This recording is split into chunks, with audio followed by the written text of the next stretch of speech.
Is that just by virtue of how much they run him, or was there something special you guys were doing to get to him? Oh, I think our guys played pretty good up front. Nothing special. I think that they, have some design opportunities for him. And sometimes, coverage was decent, and he's holding the ball, so that, we felt like going in, if we could get lined up, and be in the right position, and we'd make him hold the ball a little bit. So I think it was a byproduct of a few of those things. He came up with 4 sacks, but Daniel Jones is a hard guy to bring down, isn't he? He's big, and he's athletic. So he's just a big, long dude, and very talented guy. I don't know how many other opportunities there were. There's a couple other opportunities, but again, our guys really up front. Those guys played pretty good. What were they doing in the first quarter to keep you Just guys? some new stuff. It's not our guys' fault. I think our guys came ready to play, and so that's on me. Making adjustments and getting to understand what they're doing, and I thought our guys responded well. But they just did some new stuff.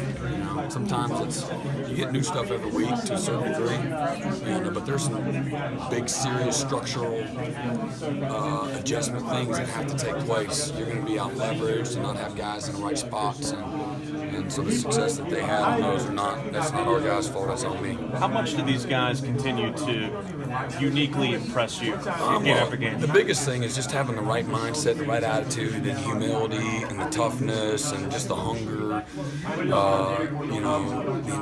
Just the intentional focus and effort and willingness to be led. That's all very unique, and to sustain that too, because it's hard, man. Seasons are long, my job's to scream and yell and correct and tell you what you didn't do right, and be the bearer of bad news a lot, and sometimes that can, from one year to the next, that can fall on deaf ears, or just guys get tired of begin the grind, and that's all part of the grind. And having that mental toughness and to be able to sustain that says a lot about, again, our leadership and even the youth that are willing to be led. A guy like use Xavier, because he's one of our youngest guys, freshman. How many? We've played some freshman corners. So really, he's one of the main freshmen playing for us on defense. And again, he has such a great humility, and he'll own when he makes mistakes. A lot of young guys, man, they want to front. They don't want to take responsibility. They don't want to have accountability. They want to cool. When their teammates are watching, and he couldn't be. He's everything anti that, and so that's refreshing. And so anyway, it's a fun group of guys to coach, really, because of all those things. We saw a lot of Shaq Smith tonight, probably more than we have all season. Yeah. Was that a product of what they do offensively? Well, he had really practiced well, and J.D. Davis had a little hamstring issue, and so we really didn't know a whole bunch, going into the game. I thought J.D. was going to go, but they just wouldn't loosen up on him. But Shaq's been practicing really well. Been talking about that. It's really kind of getting an opportunity. We have some depth there, and every week's a little bit different. Not necessarily scheme and all that, but maybe situationally what's going on, the flow of the game, and things of that nature. But I think you got a little glimpse of what Shaq's been doing. He's been doing work, and it's fun to. He's had an unbelievable attitude all along. Despite, I'm sure inside there's probably some frustration or just wanting. He understands, but at the same time, he'd like to. Nothing's funner than playing, and being rewarded for your hard work, and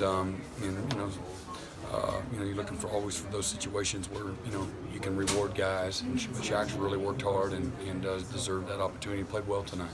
Coach, having a lot of touchdowns in the last 2 games, having a lot of first half touchdowns, 13 in the last 16. I know you don't like to make comparisons, but it's starting to feel like the best group you've ever had. I don't know. I'm a play-by-play, drive-by-drive, live and die every play, good and bad with the guys. I don't know. That's good. You feel, not to take anything lightly or discredit our guys by any stretch. But we have been in a pretty decent rhythm, and we certainly haven't been perfect. but we've been in pretty good rhythm here. However long, I lose sight. I really, literally forget who we just played. Within 24 hours, like who we just played. Like literally have those. That's dementia too, probably, and anyway. But so that's pretty good. Brent, did Cleveland's performance that qualifies to play with your hair on fire tonight? Yeah, I mean, that's how he practices, all the time. He's an alpha dog, loves to compete, loves to play. He loves, he's got, broad set of shoulders that loves to have pressure on him.